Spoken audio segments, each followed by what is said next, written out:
기억도 좀 되살리고 해서 하기 위해서 고전 문법에 대한 중세 국어 문법에 대한 대략적인 정리필기를 한번 더 해줄 거야. 자, 이 중에서 이제 훈민정음이 먼저 나가게 되는 거고, 맞잖아, 그쵸? 훈민정음은, 자, 봐봐. 자음이든 모음이든 간에 공통적인 제자 원리가 뭐가 되는 거냐면, 상형의 원리가 되는 거지. 그죠? 이렇게. 우리는 자음을 자음이라고 안 그러고 뭐라고 하냐면, 소송이라고 이야기를 하지. 모음을 우리가 뭐라고 하냐면, 중성이라고 이야기를 한다. 이렇게 얘기를 하죠. 자, 일단 기본적으로 뭐냐면, 이 기본자 자체가 가획의 원리에 의해서 만들어졌고, 맞죠? 가획이라네. 미친 거예요. 상형이 아니, 상형의 원리에 의해서 만들어졌고, 그렇잖아요. 그렇죠? 예, 이렇게. 기본자에서 가획을 한다는 말은 이 가획은 뭐의 의미랑 관계가 되냐면 소리의 세기에 비례한다. 그죠? 이렇게.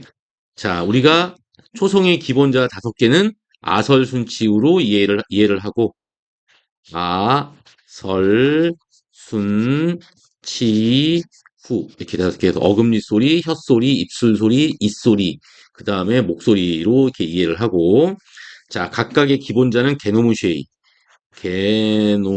게노무쉐이. 이렇게, 우리가 외우기로 했다. 그죠? 이렇게.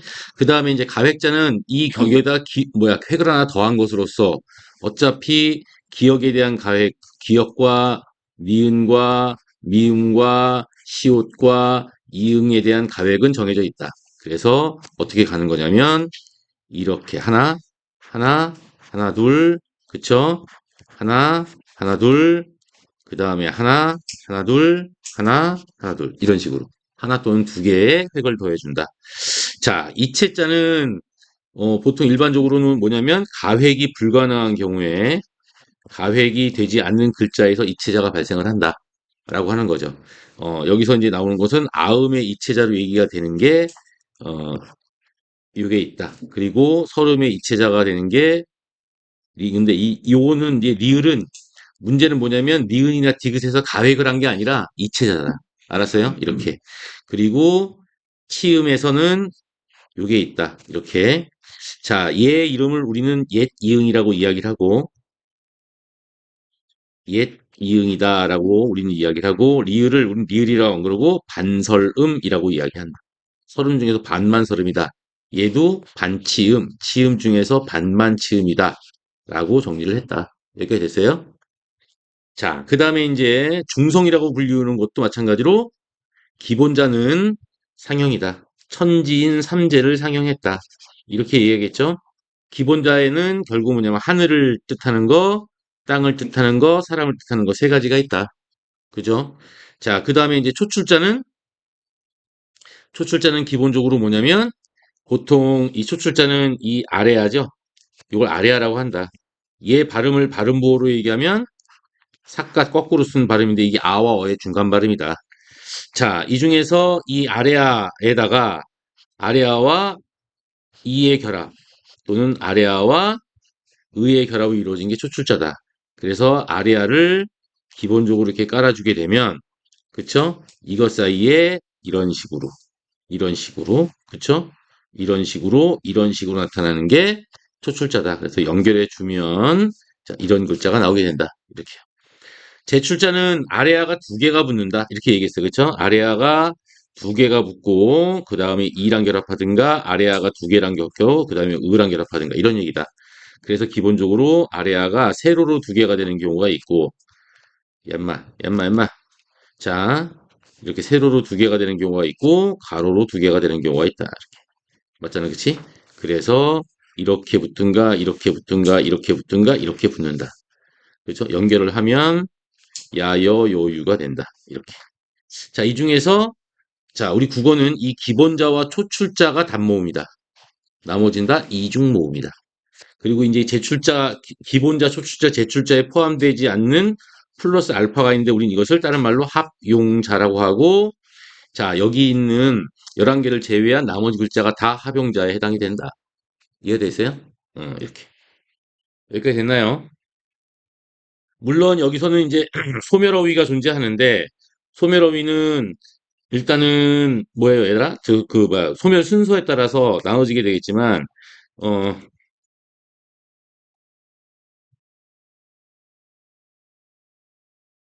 그거는 좀 나중에 하도록 하죠. 자, 그 다음에 글자의 운용이 있는데, 여기서 운용법에 연서법, 병서법, 부서법, 성문법, 가전법, 뭐 이런 게 있다. 이 글자의 운용에서 연서라는 게 나오는데, 연서를 다른 말로는 우리가 뭐라고 하냐면, 이어쓰기라고 한다. 이어쓰기. 원래는 니저쓰기라고 하는데요. 이어쓰기입니다. 적기가 아니라. 이 병서를 우리가 뭐냐면, 이어쓰기. 원래는 니저쓰기라고 하거든요. 이렇게. 그리고 얘는 뭐라고 하냐면, 나란히 쓰기라고 한다. 나란히 쓰기를 병서라고 한다. 나란히 쓰기를 굳이 얘기한다면 얘들아, 여기다가 이거 아래아를 붙인 거예요. 와, 쓰기라고 이야기한다. 따박따박 적을게요. 자, 부서법이라고 하는데 부서법은 뭐 별도로 알 필요는 없고요. 요거는 이제 좀 이따 얘기를 하겠습니다. 그 연서법은 뭘 연서법이라고 하냐면 순음이죠, 순음. 순음이 뭐냐면 미음, 비읍, 피읍. 이걸 순음이라고 했잖아. 맞습니까? 여기다가 뭐를 붙이는 걸 우리가 연서라고 했냐면 밑에다 동그라미를 붙인다. 그렇죠? 우리가 이렇게. 그래서 원래는 여기 있는 이 미음, 비읍, 피읍을 우리는 입술 소리라 한다. 그렇죠? 입술 소리, 입술 소리라고 이야기하는데, 여기다 점을 붙이면 뭐가 되냐면 입술 가벼운 소리라고 한다. 입술 가벼운 소리. 그래서 입술이 순이고요. 소리가 음이서 원래는 순음이라고 하잖아. 아설순치후에서. 근데 입술 가벼운 소리는 순이고요. 가벼울 경자 써서 순경음이라는 말을 쓴다. 그래서 미음 순경음, 비읍 순경음, 피읍 순경음이라 해서 얘네들은 윗입술을 사용하지 않는다. 뭔지 알겠어요? 자, 그리고 병서가 나오는데 병서는 해야 될 말이 좀 많이 있죠. 병서는 기본적으로 두 가지가 있는데, 하나가 각자 병서라는 게 있고, 그 다음에 합영병서라는 게 있다.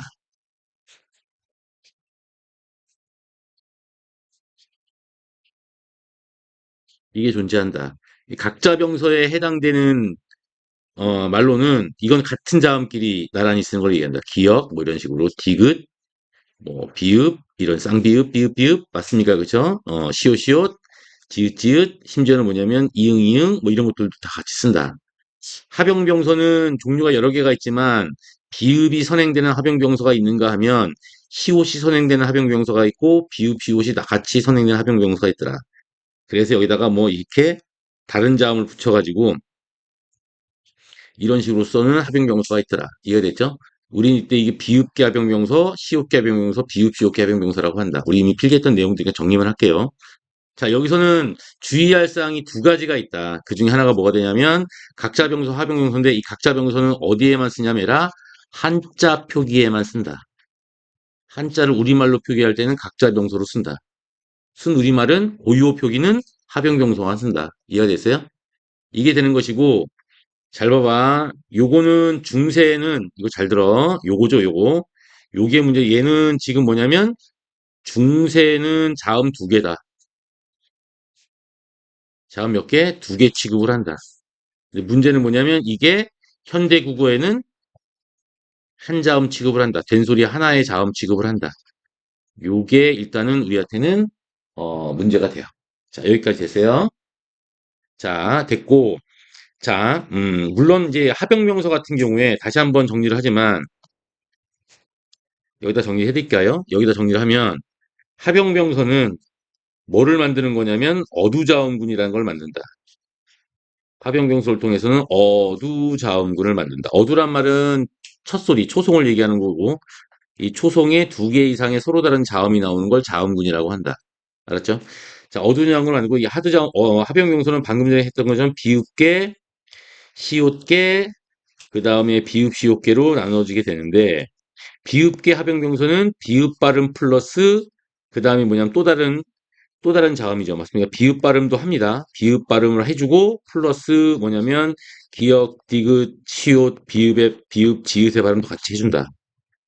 거기에 비해서 시옷계 합영병서는 뭐냐면 뒤에 나오는 기역, 디귿을 끄, 뜨, 그 다음에 뿌, 그쵸? 예, 쯔 이런 식으로 비읍은 이건 아니죠. 이렇게 된소리만 해도 된소리 부호에 해당이 된다. 비읍 시옷계 같은 경우에는 일단 뭐냐면 비읍 발음에다가 더하기 당연히 뭐야 뜨 쯔의 발음을 해준다 이렇게 이해되세요? 요거 쌍둥이 빼세요. 자, 일단은 우리가 헷갈리는 건 뭐가 되는 거냐면 여기서 그러면 그냥 시옷 기억, 그쵸? 시옷 디귿 이렇게요. 시옷 비읍 이렇게 나오는 거와 그 다음에 쌍기역, 쌍디귿, 그 다음에 쌍비읍 이렇게 쓰는 거하고 얘는 고유어 된소리 표기에서 사용한다. 방금 전에 해준 거예요. 얘는 한자어 표기에서 해당된다. 요거는 뭐에 해당되냐면은 이따가 내가 필기해줄 동국정운식 한자음이랑 관계가 된다. 중국말 애들이 된소리가 많잖아요. 그쵸? 이렇게. 자, 여기까지 다 적었어요. 자, 부서법이라는 게 있는데 부서법은 결국 뭐냐면 초성에 중성을 결합하는 방법이다. 초성에 모음인 중성을 결합합니다. 이걸 부서라고 이야기한다. 오케이. 근데 초성에 중성을 결합하는 거에는 두 가지가 있다. 이것도 참 여러 가지 한다. 우서라는 게 있고요. 그 다음에 하서라는 게 있다. 다시 말해서 중성 중에서는 초성의 오른쪽에 오른쪽에 결합하는 경우가 있겠고 아래에 중성을 결합하는 경우가 있더라. 뭐 이 얘기하는 거 아니겠어요? 그러니까 예를 들어서 우리가 뭐 기역, 디귿 뭐 이렇게 나오고 여기도 기역, 디귿 이렇게 나오는데 예를 들어서 뭐 이렇게 쓴 거는 우서에 해당이 되고요. 아래야, 이렇게 쓰는 게 결국 뭐가 되는 거야? 이렇게 이게 하서에 해당이 된다. 자, 성음법은 그냥 뭐냐면 아니라 발음이 형성되는 걸 성음이라고 이야기한다. 이야기됐어. 근데 성음은 현대국어나 중세국어나 일단은 뭐냐면 모음이 축이 된다.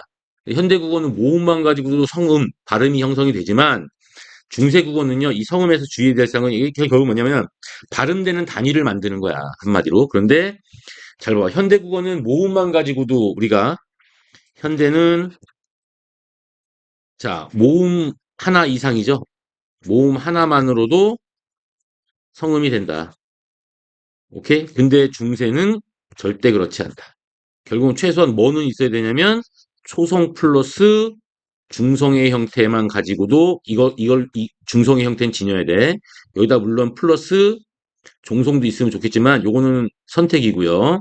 그래서 초성과 중성의 형태로 이루어진다. 성음은 이해됐어? 이 말은 뭘 의미하는 거냐면 얘들아 이응과 관련돼요. 그냥 이응이요. 첫 소리에 있는 초성 이응을 얘기하는데 초성 이응이 현대 국어에서는 얘는 뭐냐면 의문이 아닙니다. 그쵸? 초성에 표기한 이응은 여기 의문이 아니잖아요. 야! 할 때 얘는 의문이 아니고 모음 하나로 이루어진 걸로 치는 거예요. 맞잖아, 그죠? 그런데 중세 국어에서 얘는 울림소리입니다. 의문입니다. 알았어요? 중세 국어를 기준했을 때 야는 두 개의 의문으로 이루어진 거예요. 알았죠? 알았죠? 헷갈리시면 안 돼요. 가점이란 말이 나오는데 가점이란 말이 원래는 뭐냐면 여기에 뭐가 붙냐면 좌가점이라고 해서 왼쪽에 점을 더합니다. 이런 뜻이에요. 이 가점이 바로 이퀄 뭐가 되는 거야? 방점에 해당이 된다. 그 많이들 헷갈리는데 가점은 소리의 색이나 억양을 표시하는 게 아니에요. 알았어? 얘는 소리의 높낮이를 표시하는 겁니다. 알았어요? 헷갈리지 마세요. 자, 여기에 관련된 필기는 여기 또 공간이 있으니까 여기다가 또 필기를 해드릴게요. 자, 우리가 좌가점, 즉 글자의 왼쪽에 점을 붙인다 이렇게 얘기하는 거 아니야? 붙일 수도 있고 안 붙일 수도 있는데 우리가 이제 이걸 갖다가 사성체계라고 이야기한다. 사성체계라고 이야기를 하고 이걸 방점이라고 이야기한다. 물론 이거는 언제까지냐면 훈민정음 창제부터 16세기까지만 쓰이다가 사라져 버립니다. 그러니까 중세 때까지 딱 쓰이다가 없어져 버리는데 자, 요것들을 보게 되면 일단은 자, 높낮이라고 했으니까는 하나가 있고 두 개, 세 개, 네 개 이렇게 간다. 자, 여기는 이제 낮은 소리에 해당이 되고 여기는 높은 소리에 해당이 된다. 그럼 이 대각선은 뭐냐면 얘는 낮았다가 당연히 높아지는 소리에 해당이 된다. 그럼 얘 높았다가 낮아진 소리인가요? 얘는 대각선이 아니죠. 맞습니까? 요거만 무슨 소리에 해당이 되냐면 이건 바로 여기서 떨어져요. 떨어질 때는 올라갈 때 쫄리 한참 올라가다가 떨어질 때는 슉 하고 떨어지듯이 얘는 순식간에 벌어집니다. 그래서 짧은 소리라고 이야기한다. 우리는 이때 이 낮은 소리를 평성이라고 이야기를 하고요. 이 뭐야, 높은 소리를 거성이라고 이야기한다. 거대한 소리. 얘는 뭐냐면 상승하는 소리라고 해서 상성이라고 이야기를 하고요. 이게 짧게 떨어지는 걸 갖다가 빨리 들어가! 라고 해서 입성이라고 이야기를 한다. 오케이. 그래서 평성, 상성, 거성, 입성이라고 이야기를 하고 잘 들어라. 그래서 낮은 소리부터 시계 방향으로 평상거입이라고 우리는 기억한다. 점은 어떻게 찍냐면 평성에는 점이 안 붙는다. 낮은 소리다. 상성은 뭐냐면 점이 낮은 표시 맞죠? 그 다음에 높은 표시에서 두 개가 붙는다. 거성은 높다라는 것 하나만 붙는다. 이해가 됐어요? 입성은 점 표시로는 판단이 불가능하다. 다 붙을 수 있다. 그럼 이게 입성인지 아닌지를 판단하는 방법은 받침이다. 받침 가다보세. 기리비시. 응? 이 가다병신. 응? 왜 갑자기 눈을 크게 떠? 네 얘기하는 것 같아요? 자, 가다병신을 붙이면 된다. 우리가 굴 하는 거보다 굴 하는 거하고 국 하는 거 어떤 게 더 짧아요? 이게 더 짧죠. 받침으로 이걸 판단한다. 이해가 되겠어요? 자, 이 표시는 16세기에 다 없어지는데 이게 근대를 거쳐 그 현대까지 그 흔적이 남아 있는 게 이 새끼다. 이 새끼는 현대 국어의 장음이 된다. 그래서 현대 국어의 장음은 왼쪽이 아니라 오른쪽에 점을 두 개를 찍어준다. 그래서 눈이 내리는 때 눈 뒤에다가 점 두 개 찍어준다. 요게 바로 방점 사성체계에 해당되는 것이다. 됐니? 아, 쉽다.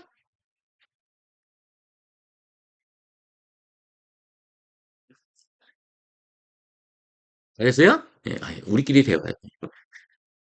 쟤는 너는 선생님한테 욕도 안 먹으면서 어떻게 견뎠어? 너 욕 먹어야 행복하잖아. 아유, 어떻게. 자, 됐어요. 예. 자, 여기까지 됐고요. 그 다음에 이제 뭐냐면 중세구의 특징이 나오잖아요. 그쵸? 이제 요게 나오는데 여러 가지 형태들이 나와요. 표기가 나오는데 표기에 대한 얘기는 우리가 기억해둬야 될 게 좀 있죠. 표기 중에서는 중세국어에서는 개념이 몇 가지가 있어요.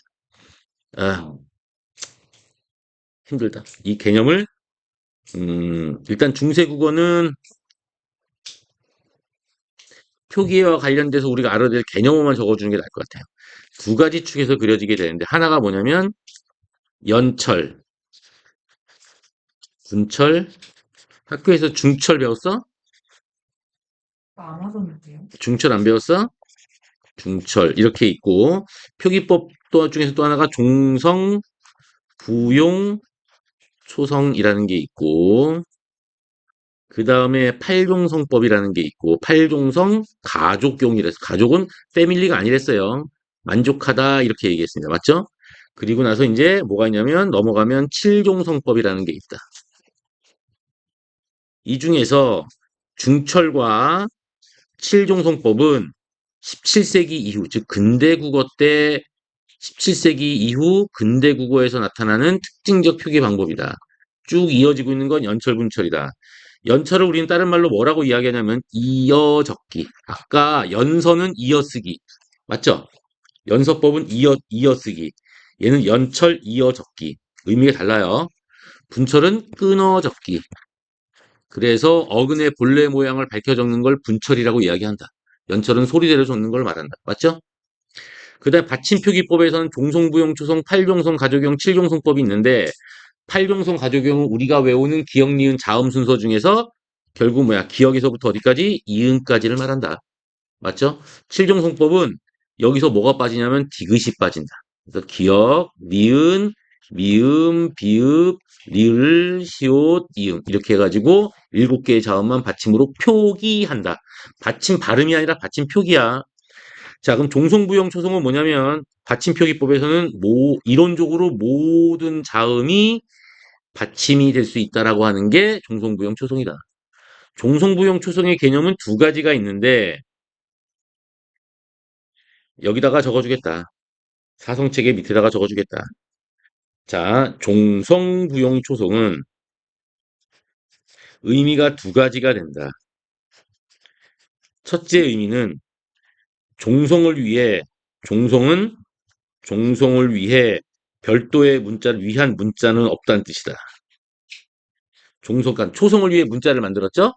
중성을 위해 문자를 만들었잖아요. 맞습니까? 그러면 정상적으로 종성을 위해서도 문자를 만들어야 되는데, 아, 씨발 귀찮아. 그냥 초성 끌어다 써. 뭔지 알겠지? 그래서 종성을 위한 문자는 없다. 응? 오케이? 초성 재활용. 이 얘기하는 거예요. 이게 첫 번째 의미고요. 이거랑 무관하게 두 번째 의미는 뭐냐면 종성은 종성에 표기되는 문자는 표기되는 자 자음은 이론적으로 모두 가능하다. 팔종성만이 아니라 이게 종성부형 초성이에요.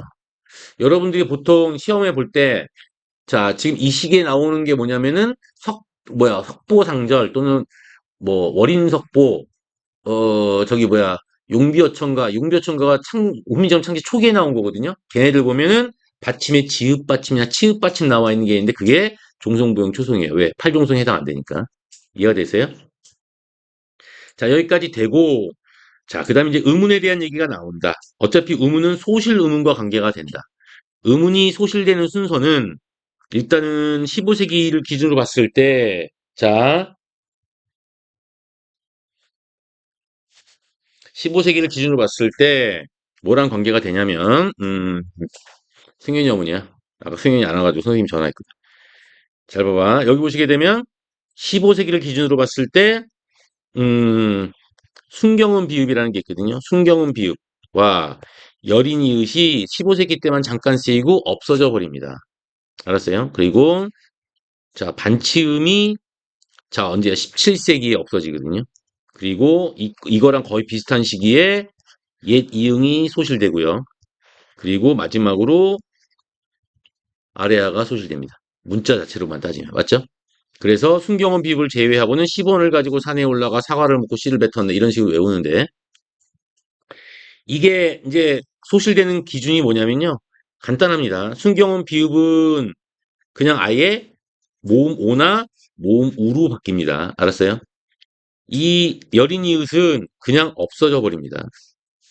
반치음도 그냥 없어져 버립니다. 흔적을 남기지 않습니다.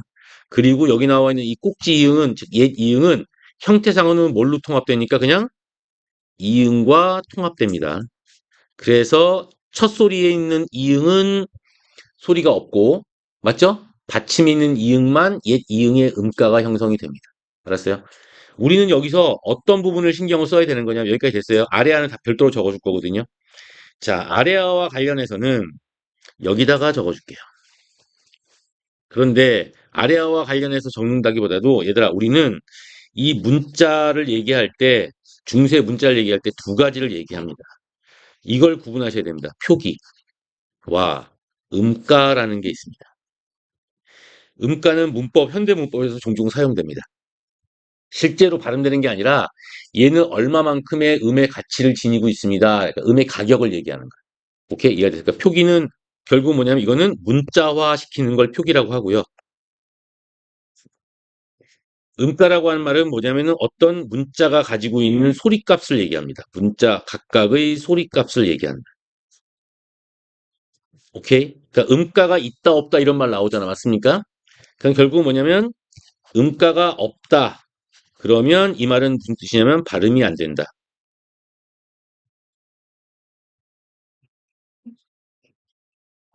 오케이? 음가가 1이다라고 그러면 독립 발음이 가능하다. 독립 발음이 가능하다. 근데 음가가 2 이런 건 없고요. 음가가 0.5다라고 그러면 뭐냐면 얘라 발음은 되는데 독립 발음이 안 된다.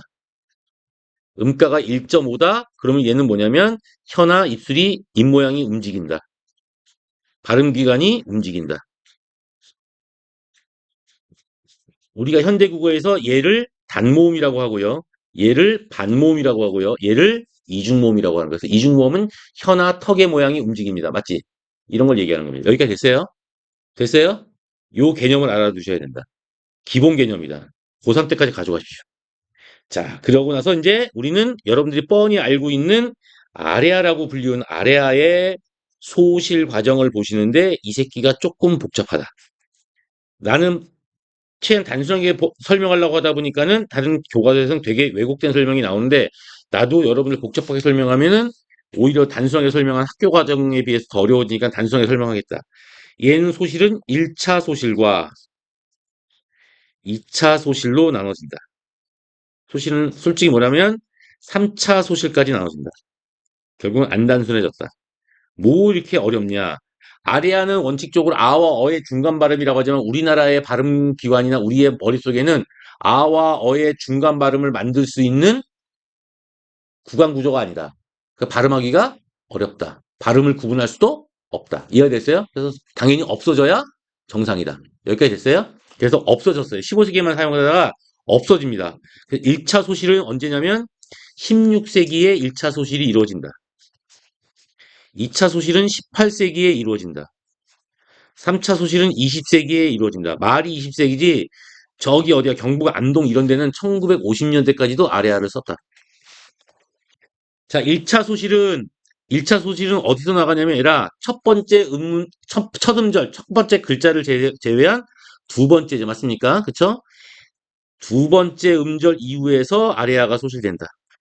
두 번째 음절, 두 번째 글자 이후에 뒤에 나오는 음절에서 아래아가 소실된다. 이후에서 뭐냐면 아니라 음가가 소실된다. 2차 소실 과정에서는 뭐냐면 아니라 첫 음절이요. 첫 음절에 있는 아래아의 음가, 즉 발음값이 소실된다. 그리고 3차는 뭐냐면 바로 20세기에 드디어 뭐냐면 아예 아레아라고 하는 아레아 표기가 아예 소실된다. 문자 자체가 없어진다는 얘기예요. 이해됐어요? 그래서 1차 소실 과정에서는 이 아레아가 100%는 아니지만 주로 뭐에서 뭐로 바뀌냐? 이 아레아가 으로 바뀐다. 으 발음으로 바뀐다. 첫 음절에서는 뭐냐면 이걸 아레아가 주로 100%는 아니지만 주로 아로 바뀐다. 맞죠? 그리고 여기도 표기가 소실되면서 뭘로 바뀌냐면 아나, 으나, 오로 바뀐다. 이해됐어요? 근데 이게 왜 이걸 학교에서 뭐라고 가르치냐면 아예 16세기에 문자가 없어진 것처럼 으로 씁니다. 뭔지 알겠지? 18세기에는 문자가 없어서 아로 씁니다. 그렇게 되면 역사적으로 약간 왜곡되는 게 18세기에 아예 아래아가 없어진 걸로 돼야 되지. 맞잖아, 그렇지? 안 없어지거든요. 이 과정을 우리가 겪는다. 여기까지 됐어요. 다 적었어. 자, 의문의 변동에서는 우리가 기억해둬야 될 테마가 뭐냐면 반드시 아니라 반드시 처음엔 철저하게 시켜서 점점점 문란해지는 걸 우리는 뭐라고 했다? 모음조화가 있다. 모음조화는 현대국어에서는 어감과 어미 사이의 관계 또는 음성 상징어에서만 남아있는데 중세 때는요 한 단어 안에서도 모음조화가 지켜졌다. 그래서 나무가 아니라 나모였다. 뭔지 알겠지? 이런 식으로. 모음조화는 처음에는 뭐야? 준수했다가 나중에는 뭐야? 문란해졌다가 맞죠? 그다가 결국 뭐야? 파괴됐다. 지금 완전 파괴지경이다. 이렇게. 이것과 달리 얘들아 잘 들어. 부계음화와 우리가 알고 있는 두음 법칙이라고 불리는 것은 니은이 이음으로 바뀌는 두음 법칙은 중세 때는 적용되지 않았다. 그래서 듀, 듀귀 뭐 이렇게 발음했다. 맞잖아, 그지? 여기까지 됐나요?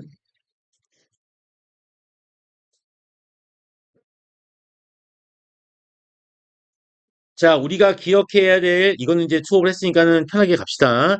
체언에서는 두 가지를 기억한다. 히읗 종성 체언과 그 다음에 기억 복용 체언 또는 기억 덧붙임 체언이라고 했죠? 덧붙임 체언이라고 있다. 요 두 개의 개념을 이해해라. 알았죠? 히읗 종성 체언은 엔간한 게, 자, 모음으로 시작된 말이 오면 히읗이 살아나는 경우를 얘기한다고 그랬지 맞습니까? 요건 앞부분 강의를 보도록 하시고요. 자, 조사 같은 경우에는 주격 조사 이런 거 있잖아. 맞습니까? 그쵸? 우리가 이거 조사 같은 경우에는 자, 이것도 우리가 주격. 그쵸? 뭘 기억해라? 자, 서술격. 주격과 서술격은 같이인데, 서술격, 관형격, 부사격은 칸이 없어서 안 적어드립니다, 그냥. 주격은 보통 받침 뒤에서는, 받침 있는 말 뒤에서는 이, 없으면 이. 맞잖아, 그쵸? 이나 이부터 에까지 끝이 찍 끝나면 그냥 뭐야, 해라. 아무것도 영형태로 끝난다. 서술격도 마찬가지로 이라, 영형태 라로 끝난다. 관형격은 보통 뭐냐면 이 관형격 조사는 이런 거 보지 말고 그냥 이것만 신경 쓰자. 자, 유정명사인데, 유정명사인데 높이지 않는 유정명사, 사람이나 동물에 사용되는 거에서는 양성에서는 이거, 음성에서는 이게 사용된다. 근데 무정명사나 높임의 대상에는 이게 사용이 된다. 그쵸?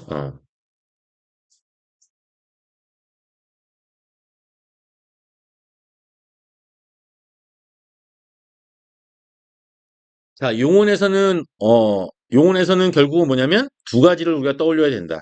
하나가 뭐가 되는 거냐면, 자, 높임을 위한 선어말 어미와, 그쵸? 높임 선어말 어미와, 그 다음에 시간 시제 선어말 어미를 기억해야 된다. 이것도 다 앞에서 필기했다. 그쵸? 이거를 굳이 적어달라면, 이렇게 적어줄 수 있다. 자, 잠깐 이거 빠지고, 높임 선어말 어미는 시샤. 그쵸? 그 다음에, 어머나, 짜증난다. 쓸데가 없다. 삽, 잡, 아, 잡이 있다. 그렇잖아. 맞습니까? 객체 높임 선어말어입니다. 상대 높임 선어말이 있다. 그게 뭐냐면 응이라고 하는 게 상대 높임 선어말어입니다. 시제 선어말어미에는 뭐가 있냐? 이건 좀 간단해서 다행이다. 여기서는 없다. 과거 시제는 더 하나다. 오케이? 그리고 뭐야? 는, 니은 없다. 현재 시제는 아래아 찍은 나 하나다. 미래 시제는 get 없다. 리 하나다. 이건 좀 단순하다. 높임이랑 달라서. 여기까지 됐어요? 됐어요?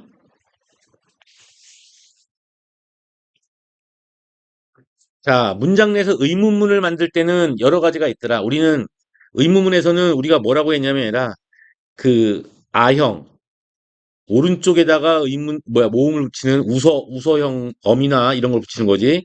오형 그다음에 니은다형 의문문이 있더라. 아형 의문은 판정 의문문, 즉 예 아니오로 의문사가 없는 의문문에 쓴다. 오형 의문문은 설명 의문문, 의문사가 있는 의문문에 쓴다. 니은다 의문은 좀 특이한데 이 새끼는 주어가 2인칭, 2인칭 주어 의문문에서 쓴다. 2인칭 주어 의문문도 문장이니까 주어는 있을 거 아니에요. 맞죠? 니은다를 쓴다.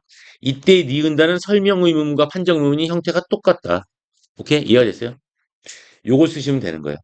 높임법에서는 물론 다 똑같은데 아까 높임 선어머름을 사용을 하죠. 맞습니까?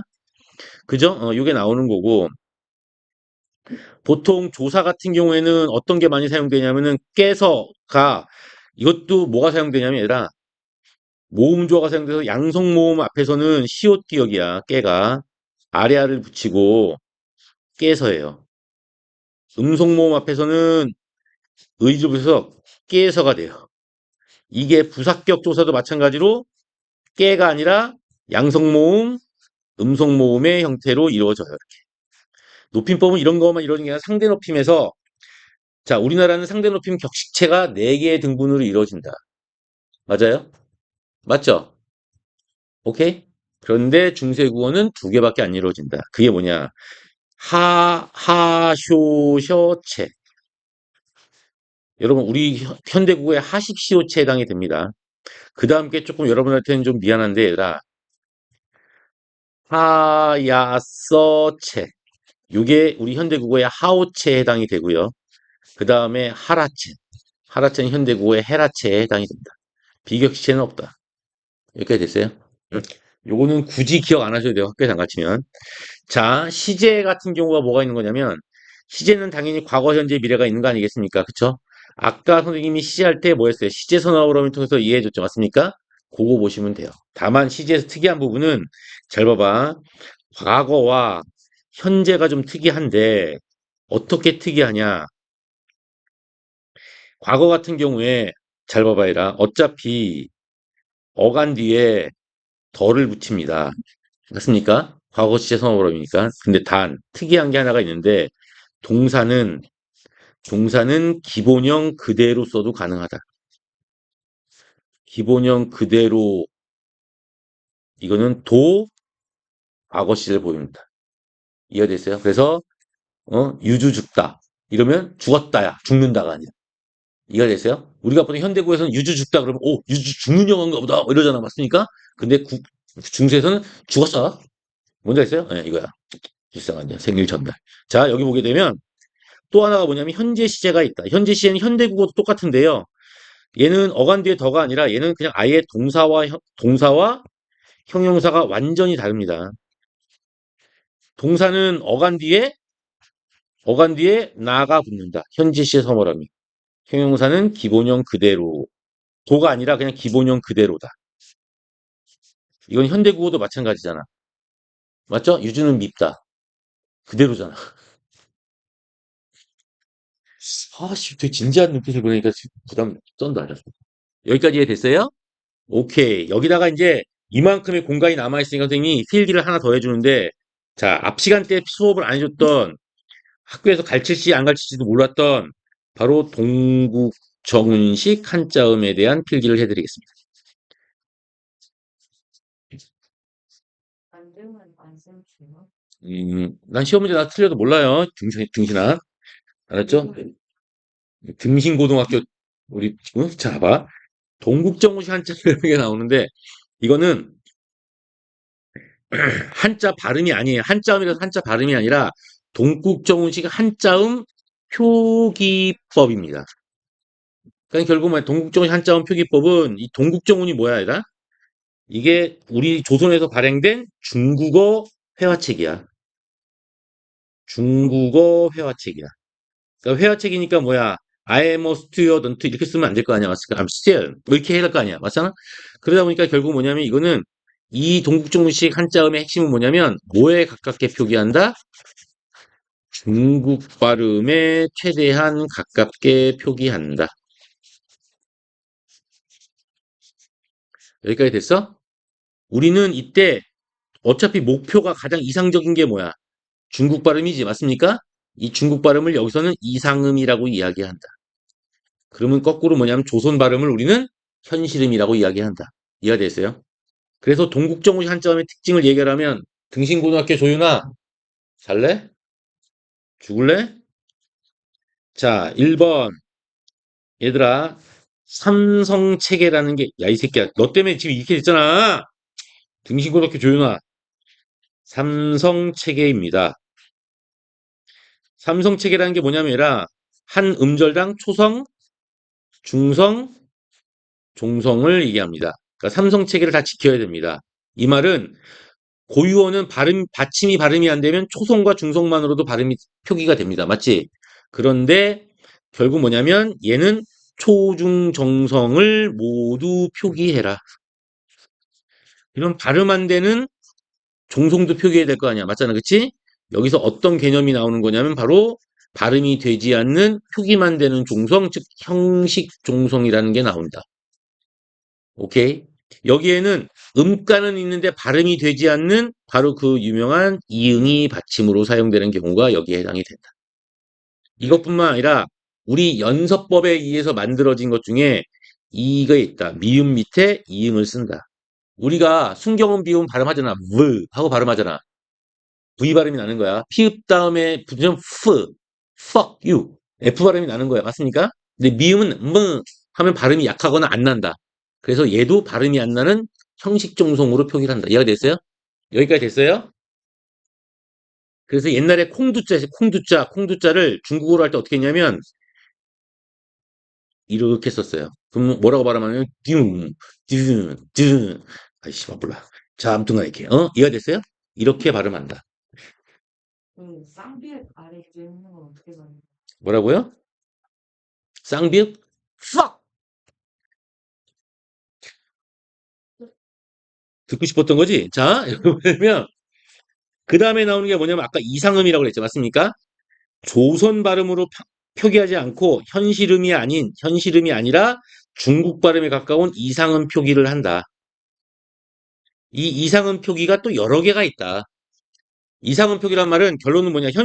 이상음 표기보다는 현실음이 아니라는 거에 더 주목해야 돼요. 즉, 조선 사람이 발음하기 힘들다. 조선 사람이 발음을 구분하기 어렵다. 이해됐어? 그걸 쓰는 게 너네들 뭐 그냥 야, 자, 여기에는 그냥 딱 두 가지만 기억하시면 그렇게 편할 것 같아요. 초성에 우리가 사용하고 있는 그것 중에서 발음이 잘 안 되는 게 뭐냐면 초성에 여린이읒 표기를 하면 요것도 동국종시 한자입니다. 여린 이웃은 히읗과 의의 중간 발음이야. 약간은 약한 이웃이지. 이거야. 그럼 우리가 어떻게 발음해? 맞잖아, 그치? 그러니까 요거를 표기를 했단 말은, 초성에 표기를 했다는 말은 뭐야? 동국종시 한자입니다. 중국 발음 표기하려고 그러나 보다. 두 번째가 뭐야? 아까 우리 이미 배웠어, 얘들아. 각자 병서 있지. 같은 걸로 하는 거. 맞잖아, 그쵸? 한자 뒤에 각자 병서는 무조건 뭐야, 얘라? 중국 발음임을 표기한 거다. 그냥 끄, 뜨, 뿌가 아니라 중국식으로 끄, 뜨, 뿌, 뭐 이렇게 읽으란 얘기야. 뭔지 알겠지? 이해가 됐어? 그게 각자 병서다. 여기까지 됐어? 세 번째. 이거는 이론만 나오고 잘 안 나오는 건데, 이영보래라는 게 있다. 이영보래라는 게 있는데, 여러분 한자 차용이라는 말을 들어본 적 있을 거다. 우리말이야. 한자를 쓰긴 썼는데, 그냥 한자의 뜻과 무관하게 향찰처럼 한자의 뜻을 빌리는 것도 있고 한자의 발음만 빌리는 것도 있다. 이해돼서 이영보래는요. 이영 하고요. 보래 중에서 요거만 쓰는 거예요. 이영으로 리을을 이렇게 내서 이영으로 리을을 보완한다라는 뜻이죠. 보완. 이 보자니까 보완하다 이런 뜻이야. 이영으로 리을을 보완한다는 말이 나오는데 이것도 여린이웃을 사용하는 거거든요. 그 이형으로 리을을 어떻게 보관하냐면 이 리을이 뭐라고요? 장음이잖아, 장음. 길게 늘어 불 이렇게 늘어지지 맞습니까? 그래 안 그래? 그쵸? 요거는 굳이 개념을 쓰면 뭐가 되냐면 이응이 아니라 사실은 뭐야? 여린이웃이야. 여린이웃으로 리을의 받침 리을이지 리을의 늘어진 발음의 늘어짐이지 늘어짐을 방지한다. 이게 이형보래요. 오케이? 이해가 됐어요? 응? 그래서 원칙적으로 얘기하면 얘들아 받침 리을이 나오면 리을에 리을 뒤에다 뭘 붙여? 여린이웃을 이렇게 붙이는 거야. 받침이야. 얘가 되면 받침이 L 발음이 얼 하고 나오지만 얘가 되면 받침이 L이 아니라 뭐가 되냐면 얘들아 RT 발음이 나 RT short 이렇게 RT 발음이 나. 그 마지막에 흣 하고 끝나버리고 이렇게 발음하는 거거든요. 그래서 자 예문을 꼭 적어줄 필요 있나 이거? 어차피 왜냐면 이형벌이가 여러분 배우는 내신 상황에서는 잘 안 나오거든요. 우리가 술자라고 있으면 얘네들은 보통 이거 술하고 하면 술 이렇게 되잖아. 맞습니까? 이거를 옛날에 어떻게 되냐면 이렇게 적었단 말이야. 그럼 얘는 발음이 어떻게 되냐면 슛 이렇게 발음이다. 짧아지는 거죠. 이해가 됐어? 이게 이형벌이야. 그런 게 있더라. 알았지?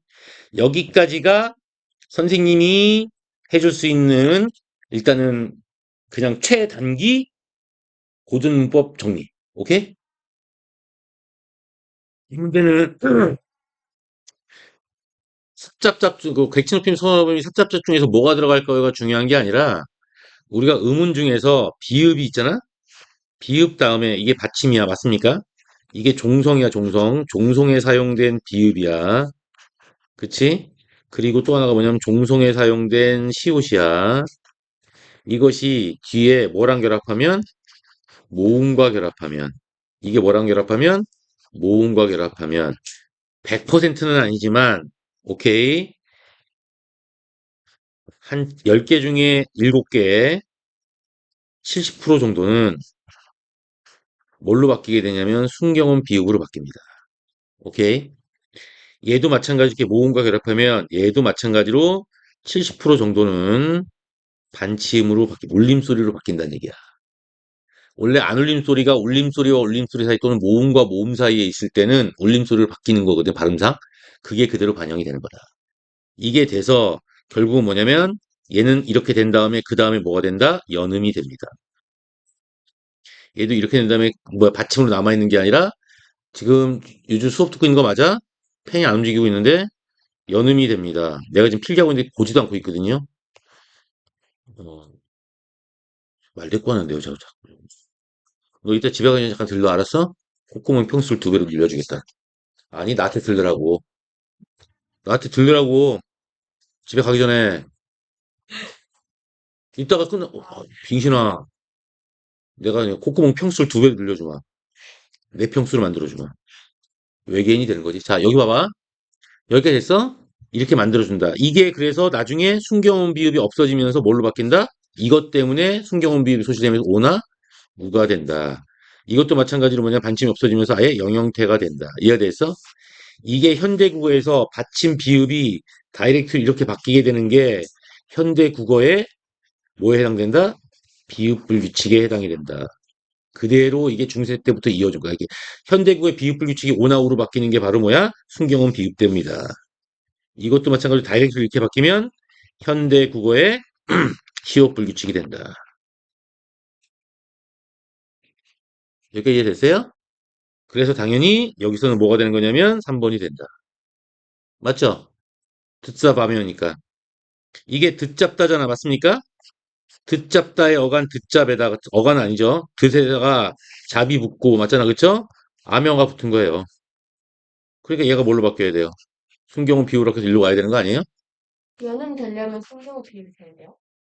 순경은 비읍돼서 연결된다고 여기 써 있잖아. 돼야 되는 게 아니라. 맞죠? 여기까지 이해됐어요? 자, 자, 중세국어 관련해 가장 기본적인 특징을 물어보는 문제 말하는 거죠. 그래서 기억을 보니, 하지 말고요. 수비에는 오늘날에 없는 자음, 그게 뭐야? 얘 아니야? 자, 이거 필요 없고요. 뜨들의 비읍 디귿에서는 두 개의 자음이 발음되었군 하고 나왔지. 내가 비읍계합병명소는 비읍 플러스 어나더 자음. 맞아, 안 맞아? 맞죠? 시옷계는 아니라고 했어요. 이거 필요 없고 일단은 여기에서에는 맞잖아, 그쵸? 둘째 음절의 종성은 디귿으로 발음되었겠군 하고 나오잖아. 맞습니까? 시옷으로 발음. 이거 답 3번 아닌가요? 자, 그리고 이걸 보니 해여의 첫 음절과 둘째 음절은 성조가 달랐겠군. 얘는 상성. 맞아, 안 맞아? 얘는 거성. 맞죠? 자, 미음을 보니 숨에는 연철 표기가 사용되고, 연철이란 말은 발음대로 적는 거지.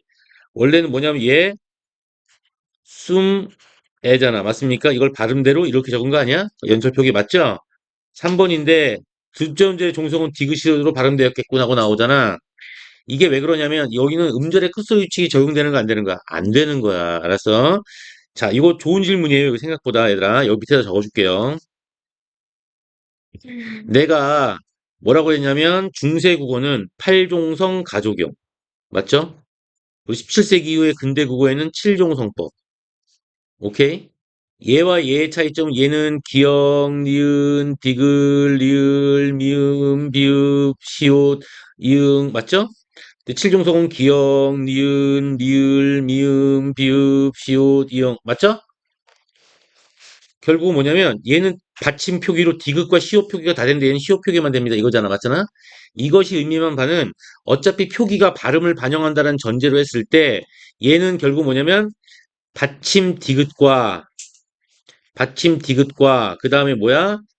받침 리을 발음이죠. 맞습니까? 받침 리을의 이 발음이 같다 다르다? 다르니까는 각각의 받침으로 쓴 거겠지. 그런데 여기는 디귿이 없어지고 시읒 발음 하나로 통일됐다는 말은 여기 있는 디귿이 결국 어디로 갔다는 얘기야? 일로 갔다는 얘기지? 맞잖아, 그치? 그럼 이 경우는 결국 뭐냐면 받침 디귿과 받침 이거 뭐야? 이거 시옷인데 리을이 아니라 미안하다. 받침 시옷이 발음이 결국 어떻게 됐다는 얘기야? 같아졌다는 걸 의미한다. 그 결국은 이 당시는 뭐냐면은 언제 때야 지금 이거는 중세국어지 맞습니까? 팔종성 가족용이 쓰였던 시대이기 때문에 이때는 당연히 뭐야? 디귿 발음과 시옷 받침 발음은 디귿 발음과 시옷 발음이 다르다. 만약에 디귿으로 발음됐으면 여기를 뭘로 썼겠다? 이렇게 썼어야 정상이다. 이해됐죠? 내가 방금 전에 필기해 준 거랑 똑같아. 그거 적용하면 돼. 15세기 중엽 이전이야. 받침 뭐야? 비읍이지. 방금 전에 필기해 준 거 맞지? 삽잡잡하면서 맞습니까? 비읍이지. 시옷이지. 비읍이지. 시옷이지. 비읍이지. 그래 안 그래? 야, 모음이 아니라 자음 뒤에선 쓸데없이 안 바뀐다니까요. 이게 지우지. 맞습니까? 그 다음에 이제 뭐냐면은 모음 뒤에 바뀌어야 될 거 아니야. 그래 안 그래? 모음 뒤에 바뀌어야 되는데 모음 뒤에 바뀌는 걸 봤더니 뭐야? 얘 모음 뒤에 바뀌었지. 바뀌었지. 바뀌었지. 바뀌었지. 그래 안 그려? 그런데 우리가 무조건 이걸 다 하는 게 아니야. 내가 벌써 이 경우에는 비읍불규칙이나 시옷불규칙이 써야 되겠지. 그래 안 그래? 그럼 나중에 바뀔 때 어떻게 바뀌는 걸 봐야 되겠지. 생각해봐. 얘 어떻게 바뀌어? 현대국어에서 와. 그쵸? 여기다 쓰지 말고요. 아, 여기다 쓸까요? 그래, 그럼 고와. 그 다음에 얘는 어. 얘는 뭐야? 누워. 근데 얘는 뭐야? 자와야? 잡아. 그러면 결국은 뭐야? 불규칙에 안 쓰인 게 뭐야? 불규칙 활용이 아니라는 게 뭐야? 얘 거 안 일어났지? 그럼 얘는 중세 국어에도 이게 안 바뀌었다는 얘기야. 맞지? 순경은 비읍 때문에 비읍 불규칙이 일어난 거잖아. 맞지? 순경은 비읍 때문에 비읍 불규칙이 일어났으면 현대국어에서 순경은 비읍의 소실 과정에서 현대국어의 비읍 불규칙이 일어난 겁니다. 맞지? 근데 이거는 비읍 불규칙이 안 일어났으니까 얘는 순경은 비읍으로도 안 바뀌었습니다. 이렇게 생각할 수 있는 거지. 왜 지워진지 알겠어? 너 말고 새끼야. 너야. 지워. 맞지? 그럼 이 셋 중에 하나야. 됐어? 맞죠? 자, 넘어가. 일로 가. 그래서 여기 봤더니 그대로 이어지지. 어떻게 이어지냐면 누워. 맞아, 안 맞아? 그럼 얘는 그 서가 아니라 그 어가 돼야죠. 그러니까 얘도 이제 뭐야? 지워. 됐어요? 얘는 고하잖아. 맞습니까? 맞네. 그죠? 여기까지 됐죠? 오케이. 1, 3번 중에 하나가 헷갈렸을 건데 문제는 뭐냐면요. 잘 봐봐. 얘는 지금 뭐야? 비읍이 순경운 비읍으로 바뀌었다가 뭘로 바뀐 거야? 우로 바뀐 거지. 얘는 오로 바뀐 거지. 그래 안 그래? 그럼 얘는 얘랑 결합해야겠지. 맞습니까? 모음 조화니까. 무슨 조화? 모음 조화가 일어나서 이렇게 바뀌면 아래와 오가 바뀌면 뭐가 돼? 고온. 맞아 안 맞아? 얘는 우니까 뭐야? 으랑 결합하겠지. 그럼 으와 우가 결합하면 뭐가 돼? 운이 돼야겠지. 답일로. 이해되세요? 어, 아와 은은 기본자이기 때문에 초출자랑 결합하면 얘들아 잘 봐봐. 기본자가 있잖아. 맞습니까? 기본자 플러스 초출자. 오케이? 어? 그러면 어떻게 돼? 이퀄 초출자. 기본자가 얘한테 져요. 알았어? 어, 여기까지 됐어요. 음. 그 다음에 22번. 22번. 이거 안 봐요, 나는. 잘 봐봐, 얘들아. 여기 보게 되면 이게 나와요. 기억에서는 시를 통해 자, 이름을 높임으로써 왕을 간접적으로 높이고 있구나고 나와요. 그죠? 그럼 기억을 볼까요? 왕 이름은 러신이라고 돼 있잖아. 맞습니까? 그러니까 왕의 이름은 스파이십니다. 이런 얘기지. 그럼 여기서는 어차피 뭐냐면 얘라 스파이시더니 요게 나오면 요게 서술어지. 다른 건 신경 쓰지 마. 얘가 서술어야. 그럼 얘 주어가 뭐야? 이름은이겠지. 그래 안 그래? 그래서 뭐야? 누구의 이름이야? 왕의 이름이지. 맞습니까? 그럼 높임의 대상은 무조건 뭐가 되는 거야? 왕이 되는 거야, 그냥. 오케이? 니은에서는 삽을 통해 은사를 높임으로써 임금을 간접적으로 높이고 있다라고 돼 있지. 개소리인가 이건 또? What the 개소리? 자, 봐봐 얘들아. 여기 보게 되면 임금 은사를 그러니까 임금의 은혜를 갚고 줘. 이거 얘기하는 거지. 맞습니까? 그래 안 그래? 요건 좀 보셔야 돼요. 그럼 결국 뭐냐면 이 잘 봐봐. 이게 객치 높임 선언어이지. 그래 안 그래? 그럼 여기가 주어가 이렇게 빠져야겠지. 맞습니까? 주어의 행동을 낮추는 거 아니야? 일단 기본적으로 뭐야? 아니라 갑작고조는 뭐야? 일단은 임금에 대한 임금을 높이기 위한 방법이지. 그래 안 그래? 여기서 보게 되면요. 잘 봐봐. 이게 은사를 높이는 거야? 난 이거 좀 나 물음표 한번 쳐보자, 얘들아. 알았어? 이건 좀 문제가 있어요. 자, 디귿에서는 납을 통해 세존을 높임으로써 용왕을 간접적으로 높이고 있다라고 나와 있지. 맞습니까? 자, 여기 보게 되면 요거 잘 보셔야 돼. 답은 3번인 것 같은데요. 잘 들어봐. 보삽고지. 맞습니까? 야, 이게 객체 높임 선언어음이지. 우리는 현대 문법에서부터 내가 객체 높임의 원리를 알려줬어요. 객체 높임의 원리는 오케이. 주어와 주어의 행동을 낮추는 거죠.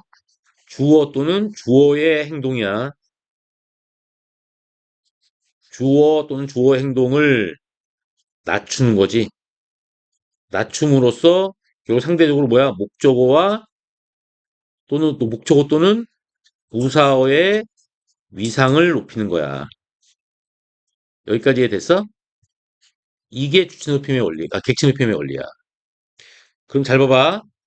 보는 건 누가 보는 거야? 얘가 주어지? 얘가 목적어지? 그래, 안 그래? 그럼 결국 뭐냐면 이 보사건은 얘를 뭐해? 낮추는 거지? 낮춤으로써 얘를 상대적으로 높이는 거지? 여기까지 이해됐어? 그것 때문에 여기서는 세존을 높임으로써 용왕을 간접적으로 높이는 게 아니야. 알았지? 용왕은, 이거는 오히려 뭐야? 용왕을 낮춤, 맞습니까? 그쵸? 낮춤으로써 이게 먼저고, 그 다음에 세존을 높이는 거지? 결과적으로. 그래서 3번이 틀린 거야. 그런데 2번에서 나오는 건 이건 왜 문제가 되냐? 이거는 약간 좀 문제가 은사란 말은 은혜잖아. 사적인 은혜를 얘기하는 거거든요. 이해됐어? 이해됐어? 임금의 은사, 은혜를 갖고자 했으면 은혜를 갚는다가 이게 뭐야? 일종의 뭐가 돼? 객치 높임이 돼가지고 맞잖아, 그쵸? 맞잖아, 그쵸? 이게 되는 게 원래는 안 돼. 뭐 의미적으로 은혜한테 어떻게 돼? 근데 문제는 뭐냐? 어차피 객치 높임이라는 거 자체가 아까도 얘기했지만 뭐를 높이는 게 객치 높임이야? 목적어나 부사어를 높이는 게 위상을 높이는 거지. 그러니까 여기서는 결론은 뭐냐면 목적어가 뭐가 되는 거야? 임금 은사가 목적어가 되는 거지. 그래서 문법적으로 이제 해석하다 보니까 이런 문제가 나오게 된 거야. 여기까지 이해됐어? 그러니까 이런 거는 이해 안 되는 거는 아까 뭐 간접 높임 이런 거 이해 안 되는 거 물음표 치세요. 먼저 해서 이것도 물음표 치세요. 뭐 나머지까지 찾으시면 돼요. 어차피 이런 말은 고등학생이 감당하기 힘들거나 아니면 시간이 많이 걸려요. 맞잖아, 그치? 예. 뭐 아까 유나 뭐 추가 질문 있었어? 주체를 뭐 직접적으로 낮추는 거예요? 간접적으로 낮추는 거예요? 직접 낮추는 거죠. 예, 주어는 직접 낮추는 거예요. 알았어요? 간접 낮추는 거 없어요. 자, 그다음 23번.